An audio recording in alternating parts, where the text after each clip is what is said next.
The morning sun barely touched the windows of Meridian Restaurant when Maya Rodriguez pushed through the heavy glass doors. Her sneakers squeaked against the polished marble floor as she hurried toward the staff entrance. 6:30 in the morning, and she was already running late for her opening shift. Again. Maya tied her dark hair back into a neat ponytail and slipped on her black apron. The restaurant wouldn't open for customers for another 4 hours, but there was always prep work to do. Tables to set, silverware to polish, and floors to sweep. The kind of work that paid the bills but left her exhausted by evening. She grabbed a cloth and started wiping down tables in the main dining room. That's when she saw it, like she did every morning. The grand piano sat in the far corner, its black surface gleaming under the soft lighting. A beautiful Steinway baby grand that probably cost more than she'd make in 5 years, maybe 10 years. Maya's fingers tingled just looking at it. She remembered the first time she'd seen it 6 months ago when she started working here. Her manager had been very clear about one thing. Nobody touches the piano. It was purely decorative, part of the restaurant's elegant atmosphere. Insurance wouldn't cover any damage if staff members decided to play around with it. But Maya couldn't help, staring at those keys every single day. Each morning she found herself walking a little closer to it while cleaning nearby tables. Sometimes when no one was looking, she'd run her finger along the smooth wood, imagining what those keys would feel like under her hands again. It hadn't always been this way. 2 years ago, Maya had been a student at one of the most prestigious music schools in the country, Juilliard, the place where dreams either came true or got crushed under the weight of competition and impossible standards. For Maya, it had been a bit of both. She'd worked 3 part-time jobs just to afford the tuition. Mornings at a coffee shop, afternoons teaching piano to kids, and weekends cleaning offices. Her fingers were always sore, but not from playing piano. They were sore from scrubbing, serving, and everything except what she'd trained them to do. The breaking point came during her 2nd year. Her father had gotten sick back home in Texas. Really sick. The kind of sick that meant medical. Bills piling up like snow in winter. Maya had tried to keep going. Tried to balance everything, but something had to give. And unfortunately, it was her education. She'd withdrawn from Juilliard on a rainy Tuesday in October, packed her few belongings, sold her small digital piano to help with her father's bills, and moved to the city to find work. Any work that would pay enough to survive and send money home. That's how she ended up at Meridian Restaurant. It wasn't the worst job she'd ever had, but it certainly wasn't the life she'd imagined for herself at 24. The pay was decent, especially with tips, and the staff was mostly friendly. But every day felt like she was living someone else's life. Maya finished wiping the tables and moved on to setting up the silverware. The routine was always the same. Fork on the left, knife and spoon on the right, napkin folded just so. She could do it with her eyes closed by now. Her hands moved automatically while her mind wandered, usually to the piano in the corner. Sometimes she wondered if she even remembered how to play anymore. It had been almost 8 months since she'd touched a real piano.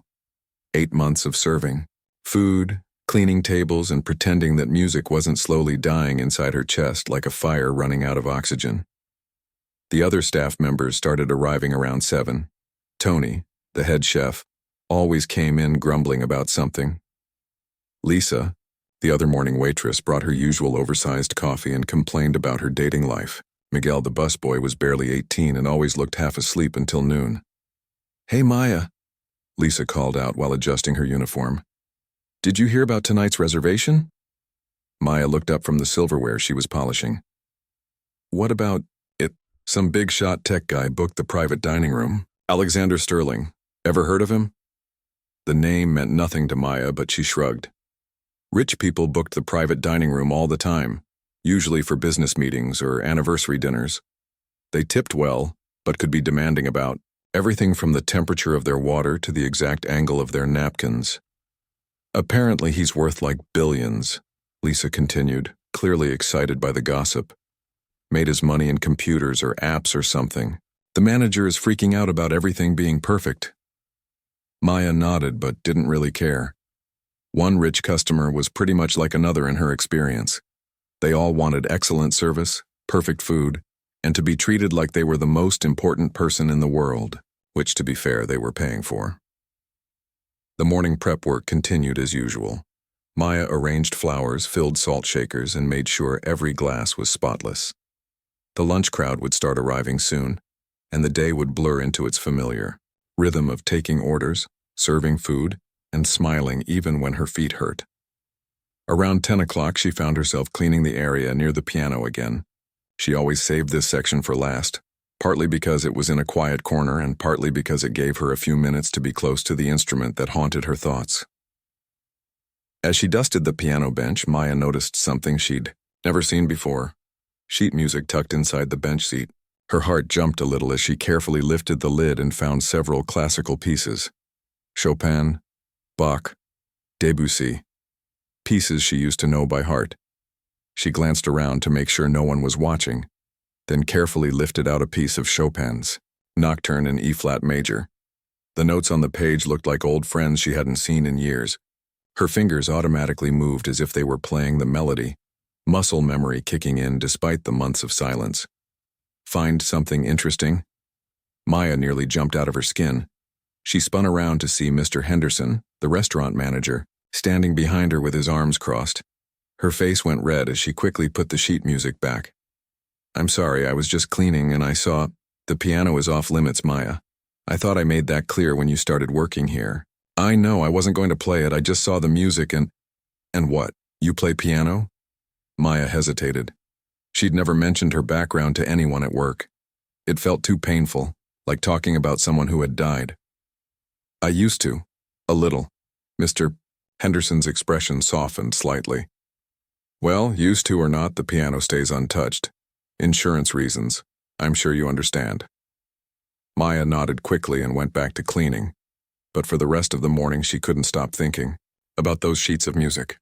Couldn't stop imagining what it would feel like to press those keys again, to hear real music filling the space instead of just the clatter of dishes and conversation. The lunch rush came and went without incident. Maya served salads and sandwiches to business people and shoppers, collected her tips, and tried to push thoughts of music out of her head. But as the afternoon wore on and evening approached, she found herself getting nervous about the private dinner in the back room. Something about the way Lisa had talked about this Alexander Sterling guy made her uneasy. Maybe it was just the usual anxiety that came with serving very wealthy customers. They had expectations that regular people didn't, and the consequences of disappointing them could be severe. As Maya prepared for the evening shift, she had no idea that in just a few hours, that beautiful piano in the corner would become the center of the most challenging and transformative night of her life. 7 o'clock arrived faster than Maya had hoped. She checked her appearance in the staff bathroom mirror one last time, smoothing down her hair and making sure her uniform was spotless. The private dining room reservation was set for 7:30, which meant she had just enough time to set up everything perfectly. The private dining room at Meridian was impressive. Floor-to-ceiling windows overlooked the city skyline, and the table could seat 12 people comfortably. Maya had served in this room many times before, but tonight felt different. Maybe it was the way Mr. Henderson kept checking on her every few minutes, or maybe it was the nervous energy from the kitchen staff. Everyone seemed on edge about this Alexander Sterling guy. Maya arranged the wine glasses for the 3rd time, making sure they were all perfectly aligned. She'd memorized the evening's menu and practiced pronouncing the more complicated dish names. Everything had to be flawless. Rich customers didn't just tip well when they were happy. They could also make life very difficult when they weren't. At exactly 7:25, she heard voices in the main dining room. Deep, confident voices discussing business deals and stock prices. Maya took a deep breath and positioned herself near the private dining room entrance, ready to welcome the guests. The first person through the door was a tall man in an expensive suit. He had gray hair perfectly styled, and the kind of confidence that came from never having to worry about money. Behind him came 3 other men and 1 woman, all dressed like they'd stepped out of a business magazine. But it was the last person who caught Maya's attention. Alexander Sterling was younger than she'd expected, maybe in his early 40s, with dark hair and sharp eyes that seemed to notice everything at once. He moved like someone who was used to being the most important person in any room. The kind of person who expected the world to bend around his schedule. "Good evening," Maya said with her best professional smile. "Welcome to Meridian. I'm Maya, and I'll be taking care of you tonight." Sterling barely glanced at her, already focused on his phone and mumbling something about quarterly reports to one of his companions. The other guests were more polite, thanking her and commenting on how nice the room looked. Maya helped everyone get seated and took their drink orders. Sterling wanted a specific whiskey, not just any whiskey, but a particular brand from a particular year that cost more per bottle than Maya made in a week. Fortunately, the restaurant had it in stock. As she served the drinks, Maya tried to stay invisible. She'd learned that wealthy customers usually preferred their servers to be efficient but unnoticed, like human furniture that appeared when needed and disappeared when not. But staying invisible around Alexander Sterling proved to be impossible.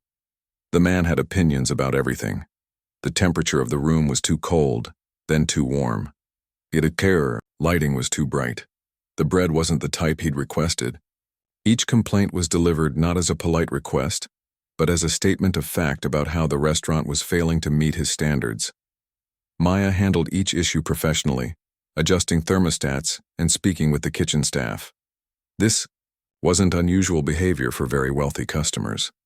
She'd dealt with difficult people before, but something about Sterling felt different. There was an edge to his voice, like he was testing her rather than just being picky. The evening continued, with Maya bringing course after course to the table. Sterling and his guests were discussing some kind of business merger, throwing around numbers that made Maya's head spin. Millions of dollars discussed as casually as she might talk about her grocery budget. It was during the main course when everything started to go wrong. Maya was refilling water glasses when she heard Sterling mention something about artistic investment opportunities. Her ears perked up despite herself. She'd always been curious about how wealthy people supported the arts. "The problem with most musicians today," Sterling was saying, cutting into his steak with precise movements, "is they lack discipline. They think talent is enough, but talent without proper training and dedication is worthless." Maya tried to focus on her work, but his words stung. She thought about her own musical journey, about the sacrifices she'd made, the hours of practice, the dreams she'd given up. Sterling had no idea what he was talking about. "Take piano players, for example," Sterling continued, warming to his topic. "Everyone thinks they can play piano. A few lessons, maybe some YouTube videos, and suddenly, they're calling themselves musicians. Real artistry requires years of serious study." Maya's hand tightened around the water pitcher. She knew she should just ignore him, but something about his dismissive tone made her angry. Here was a man who probably couldn't play a single note, talking about what made a real musician. She tried to move quietly around the table, but her mind was racing.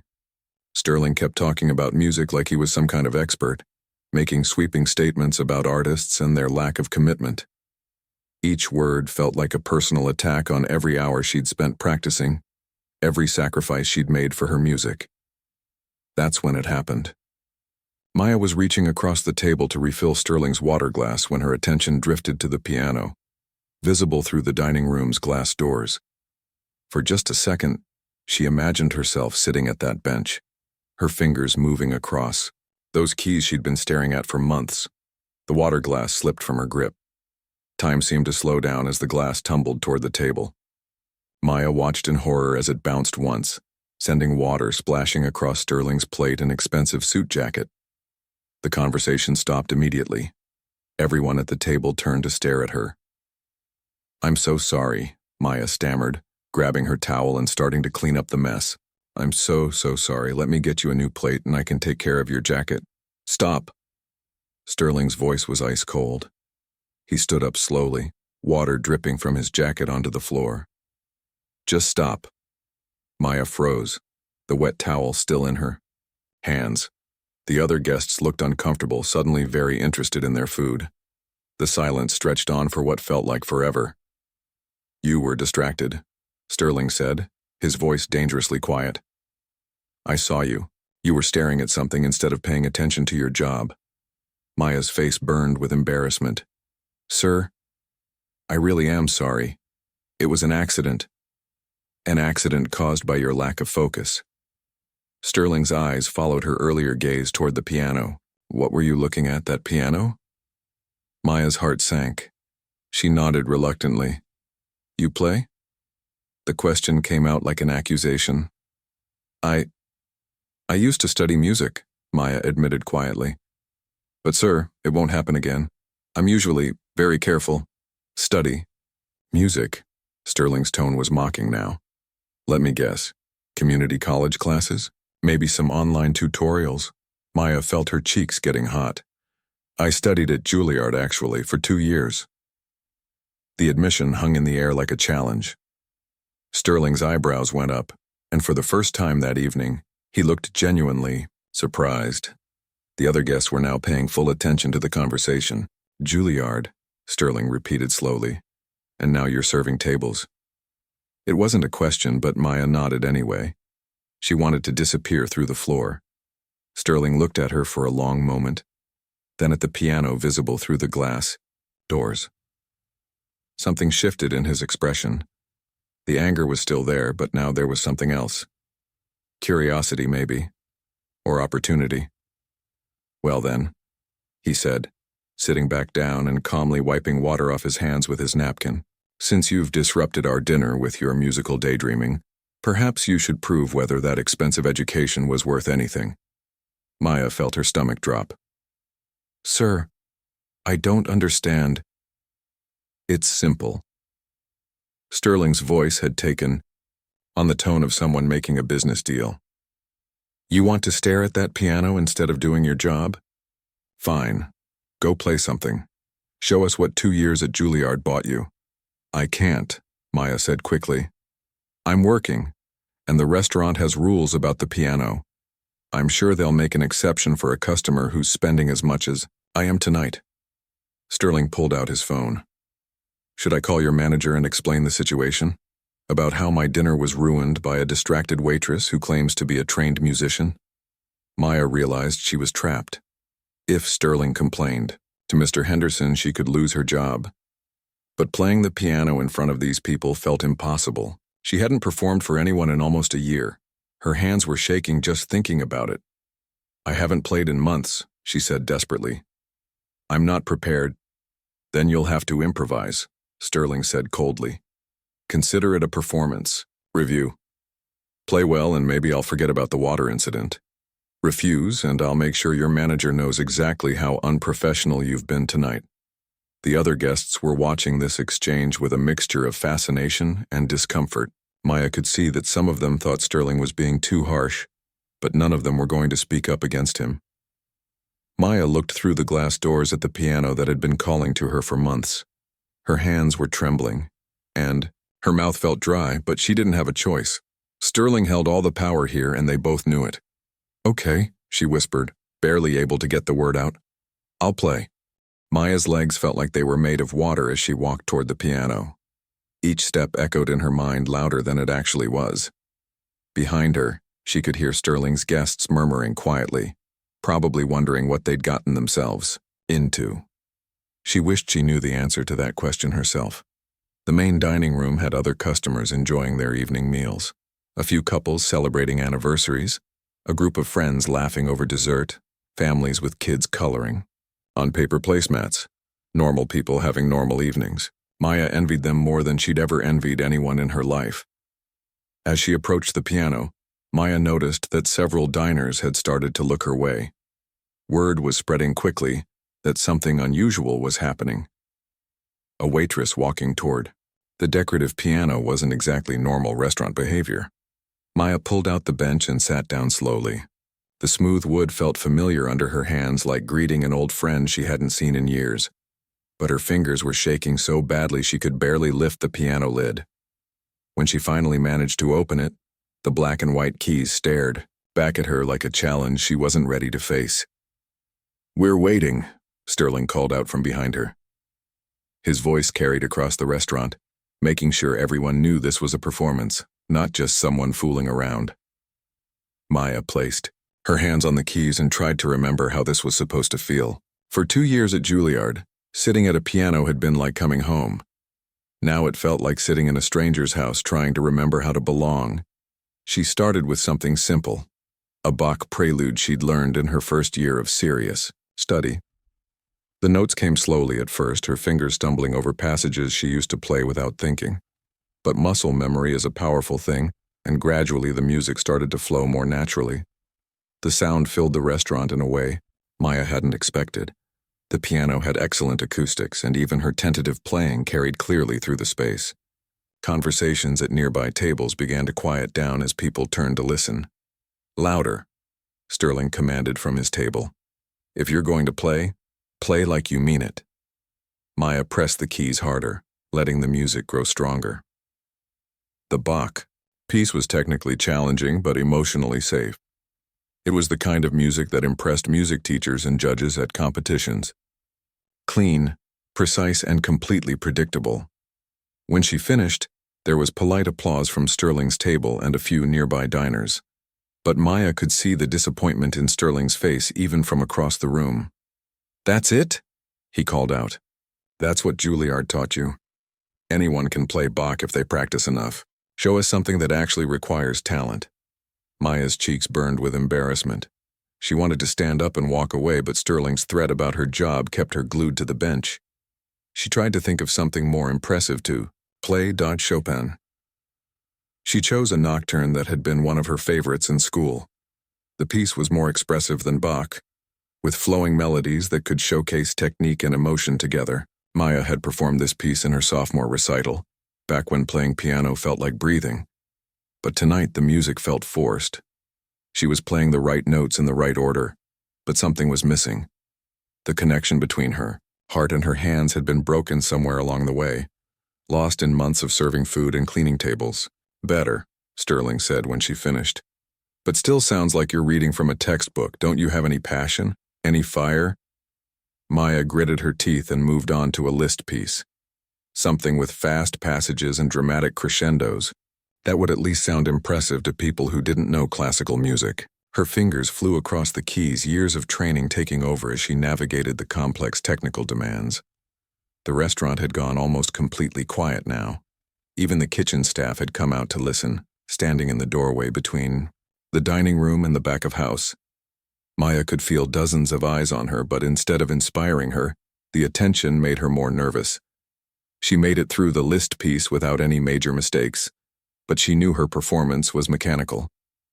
Technically adequate, but emotionally empty, like a player piano performing for an audience that deserved better. "Adequate," Sterling announced, loud enough for the whole restaurant to hear. "Though I'm starting to wonder if Juilliard has lowered their standards. Where's the passion? Where's the interpretation? You're playing like a robot following a program." Maya's hands clenched into fists on her lap. She wanted to tell Sterling exactly what she thought of his criticism. Easy for him to talk about passion when he'd probably never struggled to pay rent or worked double shifts just to survive. Easy to demand emotional expression from someone whose dreams had been crushed by financial reality. Perhaps something more contemporary? Sterling suggested, his tone making it clear this wasn't really a suggestion. "Show us you can do more than just classical museum pieces." Maya tried to think of something that would satisfy him. She'd learned some jazz standards in school, pieces that allowed for improvisation and personal interpretation. She chose Autumn Leaves, a song she'd always loved for its melancholy beauty. But even as she played, Maya could feel Sterling's disapproval radiating from across the room. Her jazz interpretation was safe, textbook perfect, but lacking the spontaneity that made jazz special. She was playing it like a classical piece, following the sheet music in her head, instead of letting the music breathe and evolve. "Stop," Sterling said before she could finish. "Just stop." Maya's hands froze over the keys. The sudden silence felt deafening after 20 minutes of music. She could hear her own heartbeat pounding in her ears. "This is painful to watch," Sterling continued, his voice carrying clearly through the quiet restaurant. "You have the technical skills, I'll give you that. But you're playing like someone who's afraid of the music. Like you don't trust yourself to actually feel anything." Maya turned around on the bench to face him. "I'm doing my best," she said, trying to keep her voice steady. "I haven't performed in almost a year. I'm out of practice." "Practice isn't the problem," Sterling shot back. The problem is that you're playing it safe. Everything you've played tonight sounds like you're trying to get a good grade from a teacher instead of actually communicating with your audience. What do you want from me? Maya asked, frustration finally creeping into her voice. I've been playing for 20 minutes. I've done Bach, Chopin, Liszt, jazz. What else do you want? I want you to stop hiding behind other people's music, Sterling said, standing up from his chair. You claim to be a musician, but all you've done is perform covers. Where's your voice? Where's your original thought? Maya stared at him, confused. Original thought? Compose something. Right now. Stop playing museum pieces and show us what Maya Rodriguez has to say musically. If you're really a musician and not just a very expensive jukebox, prove it. The request hit Maya like a physical blow. Composition had always been her weakest area. In school, she could play other people's music beautifully, but creating her own had always felt impossible. Too personal, too revealing, too risky. I can't, she whispered. I don't compose. I'm a performer, not a composer. Then you're not really a musician, Sterling said coldly. You're just a very well-trained parrot. Anyone can learn to repeat what someone else has already created. Real musicians have something to say. Maya felt tears starting to form in her eyes. After months of suppressing her musical identity, having it attacked so directly felt like being kicked while she was already down. Every insecurity she'd ever had about her abilities came rushing back. Fine, Sterling said, checking his expensive watch. I think we've wasted enough time on this little experiment. You can go back to serving tables now. That's clearly where you belong. He started to turn back toward his dinner guests, dismissing Maya like she was nothing more than entertainment that had failed to entertain. The other diners began returning to their conversations, the show apparently over. But something inside Maya snapped. Maybe it was the months of suppressed frustration, or the years of dreams deferred, or simply the unfairness of being judged so harshly by someone who understood nothing about her journey. Whatever it was, she found herself speaking before she could stop herself. You don't know anything about me, she said, her voice stronger than she expected. Sterling paused and turned back toward her. Excuse me? You don't know anything about me? Maya repeated, standing up from the piano bench. You don't know why I left school or what I've sacrificed or what music means to me. You sit there in your expensive suit, throwing around judgments like you're some kind of expert, but you don't know the first thing about what it means to actually need music to survive. The restaurant had gone dead silent again. Even the kitchen staff had stopped moving. Maya realized she was probably about to lose her job, but she couldn't stop herself from continuing. You want to hear something original? You want to hear my voice? Maya sat back down at the piano, her hands no longer shaking. Fine, but don't blame me if you don't like what you hear. For the first time all evening, Sterling looked genuinely interested. He sat back down, watching Maya with the focused attention of someone who sensed that something real was about to happen.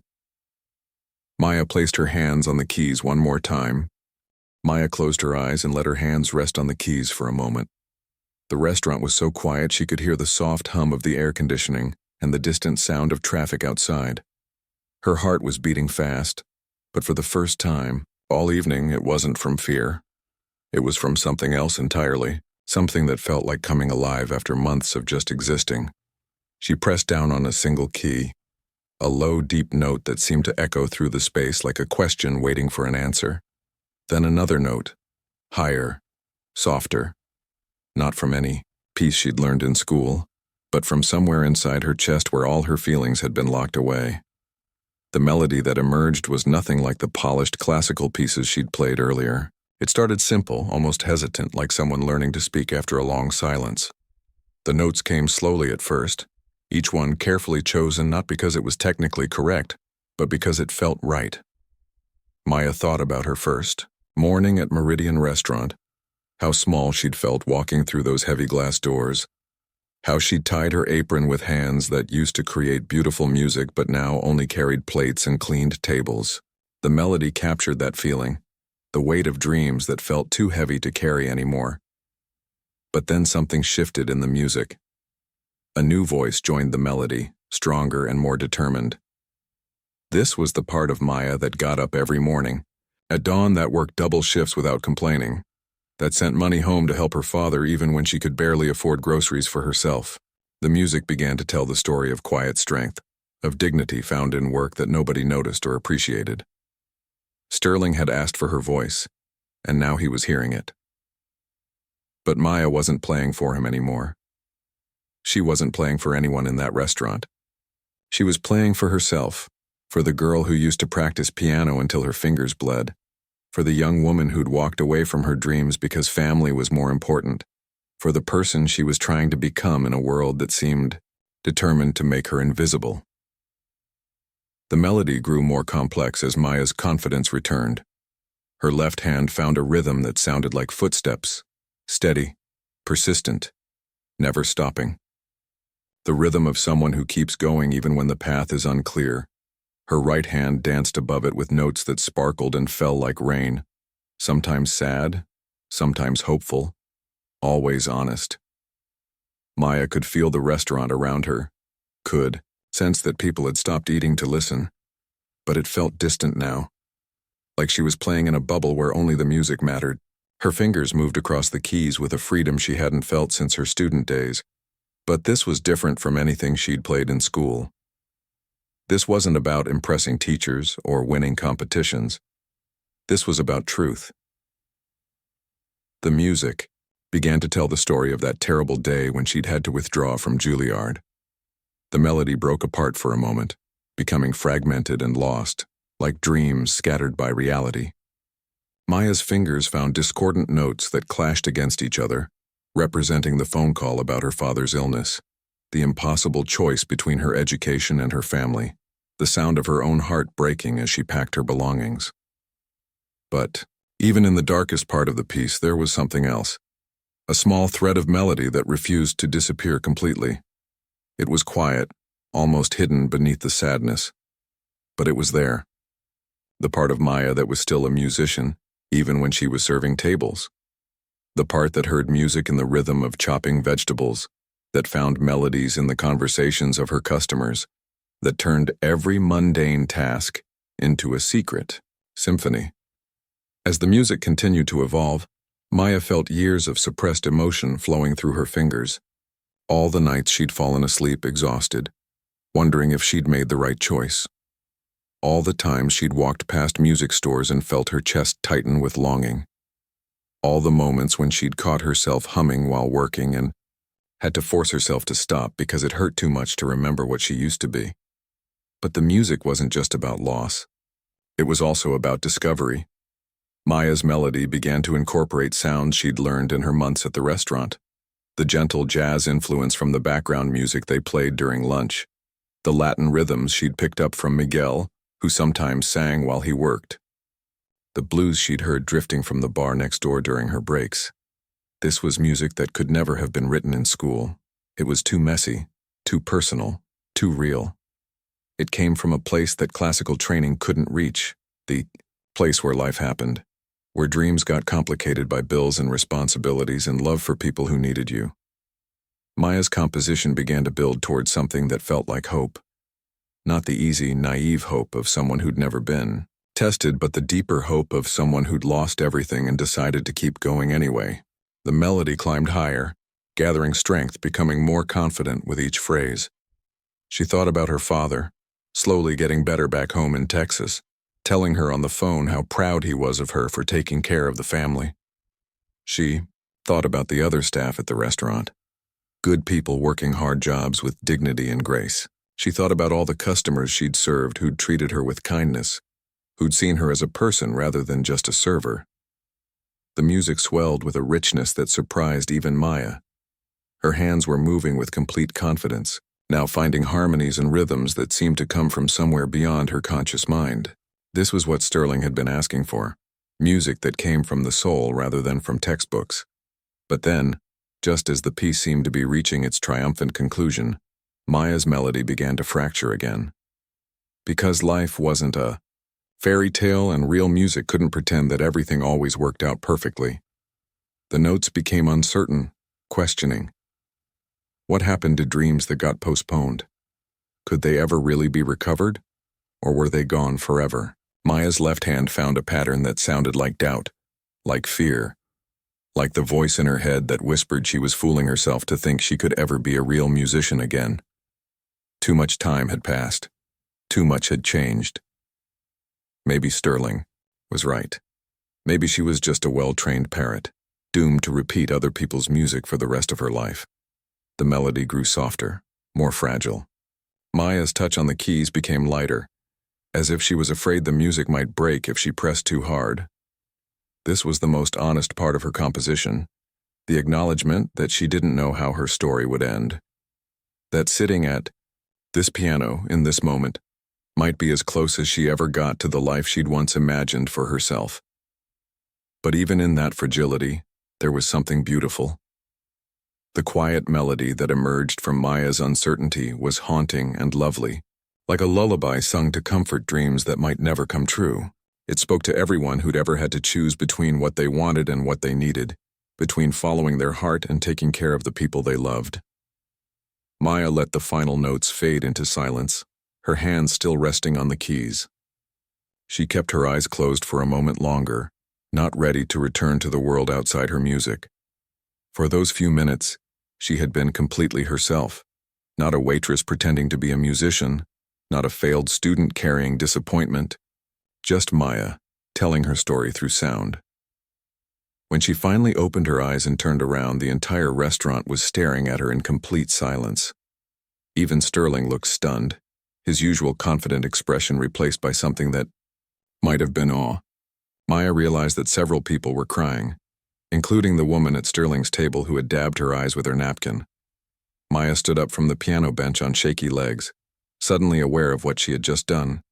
She had poured her heart out in front of strangers, had shared her most private thoughts and feelings through music. She felt exposed and vulnerable, like she was standing naked in front of the entire world. The silence stretched on for what felt like forever. Maya wondered if she should apologize, if she should explain what had just happened, if she should just run back to the kitchen and hide until her shift was over. Then, from somewhere in the back of the restaurant, one person started clapping. The applause started with just one person, but it spread through the restaurant like wildfire. First, the elderly man at table 12 joined in, then the young couple by the window, then the family with kids who had stopped coloring to listen. Within seconds, the entire dining room was filled with the sound of clapping hands. Maya stood frozen by the piano, overwhelmed by the response. This wasn't the polite applause she'd received after her classical pieces earlier. This was different, deeper. People weren't just clapping because they thought they should. They were clapping because something inside them had been touched by what they'd just heard. She could see tears on faces throughout the restaurant. The businessman at table 6 was wiping his eyes with his napkin. The teenage girl with her parents looked like she'd just witnessed something magical. Even Tony, the gruff head chef, was standing in the kitchen doorway with his arms crossed, nodding slowly with what looked like respect. But it was Sterling's table that surprised Maya the most. The woman who had come with his business group was crying openly, her perfectly applied makeup slightly smeared. One of the other men had his hand over his heart, like he was trying to hold something precious inside. And Sterling himself was, just staring at Maya with an expression she couldn't quite read. The applause continued for what felt like minutes but was probably only seconds. Maya didn't know what to do with herself. She'd never experienced anything like this. In all her recitals at school, even the successful ones, the applause had felt formal and expected. This felt like something entirely different, like recognition. Finally, the clapping began to fade, and Maya realized the entire restaurant was still looking at her. She felt the urge to run back to the kitchen, to hide from all the attention, but her legs wouldn't move. She was stuck there beside the piano, exposed and uncertain. Sterling was the first to speak. He stood up slowly from his chair, his eyes never leaving Maya's face. "That," he said, his voice carrying clearly through the quiet restaurant, "was what I was waiting for." Maya blinked in confusion. "Sir, for the last hour you've been showing me your technique. Very impressive technique, I'll admit. But technique is just the price of admission. What you just played, that was music. That was your voice." Maya felt her cheeks getting warm. She wasn't used to compliments, especially not from someone who had been criticizing her so harshly just minutes before. "I don't understand," she said quietly. Sterling walked toward her, leaving his business associates at the table. As he got closer, Maya could see that his expression had completely changed. The cold, demanding look was gone, replaced by something that looked almost like admiration. "You want to know what I do for a living?" Sterling asked, stopping a few feet away from her. "I invest in potential. I look for talent that other people miss." And what I just heard was raw, undeveloped, incredibly valuable talent. Maya shook her head. "I'm just a waitress who used to take piano lessons." "No," Sterling said firmly. "You're a musician who happens to work as a waitress. There's a big difference." He pulled a business card from his jacket pocket and held it out to her. Maya took it with trembling fingers. The card was simple but expensive looking, with just his name and contact information. "I want to make you an offer," Sterling continued. "But first let me explain something. This whole evening, the criticism, the demands, pushing you to play, it wasn't about being cruel. It was about finding out what you're really capable of." Maya stared at him. "You mean this was some kind of test?" "Everything is a test when you're looking for real talent," Sterling said. "I could tell from the moment you mentioned Juilliard that you had training, but training is common. What's rare is the ability to take all that technical knowledge and use it to say something that matters. What you just played, that piece you composed, that's worth more than all the perfect Bach performances in the world." Maya felt dizzy. The night had taken so many unexpected turns that she could barely keep up. "What kind of offer?" Sterling gestured toward his table. "My associates and I are working on something new. A foundation that supports artists who have real potential but need financial backing to develop their talents. We provide scholarships, mentoring, performance opportunities. The kind of support that can turn someone with your gifts into someone the world needs to hear." Maya's heart started beating faster. "Are you serious?" "I don't joke about business," Sterling said, "but I need to know you're serious too. What you just played showed me you have something to say musically. But do you have the courage to say it to the world? Because that's what this would mean. Putting yourself out there, being vulnerable in front of audiences who might not understand what you're trying to express." Maya looked around the restaurant. The other diners had mostly returned to their meals, but she could feel their eyes on her occasionally. Some were still talking quietly about what they'd just heard. She thought about how terrifying it had been to play her own composition, how exposed she'd felt. But she also remembered how alive she'd felt while playing it. "I don't know if I'm ready for that," Maya admitted. "Nobody ever feels ready," Sterling said. "But you just proved you can do it. You took the worst possible circumstances, being forced to perform by a difficult customer while you're supposed to be working, and turned it into something beautiful. If you can do that, you can handle anything." Maya looked down at the business card in her hands. What would this mean exactly? It would mean finishing your education, but on your terms this time. It would mean working with composers and musicians who understand what you're trying to create. It would mean performance opportunities where you can share the kind of music you played tonight. And yes, it would mean financial support so you don't have to choose between your dreams and taking care of your family. The last part hit Maya like a physical blow. Sterling had somehow understood exactly what had forced her to leave school in the first place. "How did you know about my family?" Sterling's expression softened slightly. "Because the music you played tonight wasn't just about lost dreams. It was about sacrifice, about love, about choosing to take care of the people who matter to you even when it cost you everything you thought you wanted. That kind of depth doesn't come from nowhere." Maya felt tears starting to form in her eyes again. For months, she'd felt like her choice to leave school had been a failure, like she'd given up on herself. But hearing Sterling describe it as sacrifice and love made it sound like something else entirely, something honorable. "I need time to think about this," Maya said. "Of course," Sterling nodded. "But don't think too long. Opportunities like this don't come around often." He started to turn back toward his table, then paused. "One more thing. What you did tonight, Standing up for yourself, demanding to be heard. That took courage. Don't lose that. The music world needs people who aren't afraid to tell the truth. Maya watched him return to his table and rejoin his business associates, who immediately began talking quietly among themselves. She looked down at the business card again, trying to process everything that had just happened. "Maya," a voice said behind her. She turned to see Mr. Henderson, the restaurant manager, walking toward her with an expression she couldn't read. Maya's stomach dropped. In all the excitement, she'd forgotten that she was supposed to be working. She'd probably violated a dozen restaurant policies in the last hour. "Sir, I can explain," she started. Mr. Henderson held up a hand to stop her. "Maya, in 15 years of managing restaurants, I have never seen anything like what just happened here tonight. Half our customers are asking for your name. 3 people have asked if you perform here regularly, and that table over there wants to leave you a tip that's bigger than most people's weekly salary." Maya looked where he was pointing and saw the family with kids waving at her. The little girl held up a drawing she'd made during Maya's performance. A stick figure at a piano with musical notes floating around it like butterflies. "Does this mean I'm not fired?" Maya asked hesitantly. Mr. Henderson laughed. "Fired? Maya, if you want to keep working here while you figure out whatever comes next, you'll always have a job. But something tells me your waitressing days might be numbered." Maya looked back at the piano, then at Sterling's table, then at the business card in her hands. 6 hours ago, she'd been a waitress who used to study music.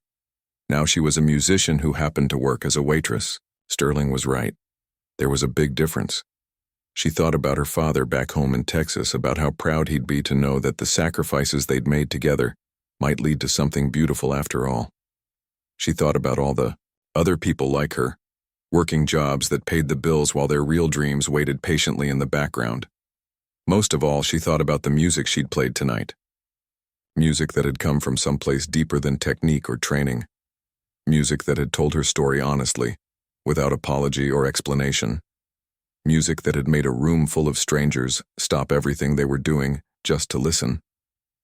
Maya tucked Sterling's business card carefully into her apron pocket. Tomorrow she would call the number on it. She would ask questions, negotiate terms, and figure out how to balance opportunity with responsibility. She would take the first step toward a future that suddenly felt possible again.